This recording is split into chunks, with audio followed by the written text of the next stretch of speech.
अस्सलाम वालेकुम। फ़िज़ा और ज़मीन के दरमियान पैदा होने वाले करंट को आसमानी बिजली कहा जाता है और आसमानी बिजली का जो करंट है वो 300 मिलियन वॉट का करंट होता है, जबकि जो हम घरों में आम बिजली इस्तेमाल करते हैं इसका करंट 220 वोल्ट का करंट होता है। आजकल जो है हालात बारिशों के पाकिस्तान भर में और ख़ासतौर पे दुबई में, तो लोगों को चाहिए कि वो घरों से बाहर ना निकले। इसकी जो एहतियातें हैं वो मैं इस वीडियो में बताने वाला हूँ।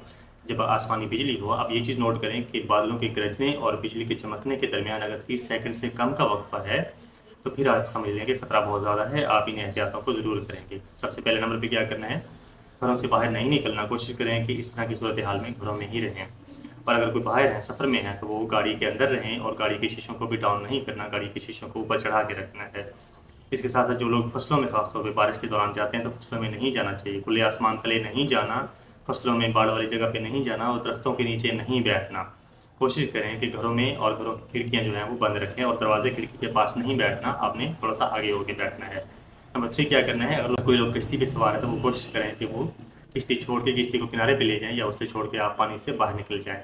और नहाने और बर्तन धोने से गुरेज़ करना है। और इसके साथ-साथ क्या करना है कि जो बिजली के खंभे होते हैं, तारों वाले खंभे होते हैं, उनके करीब नहीं जाना।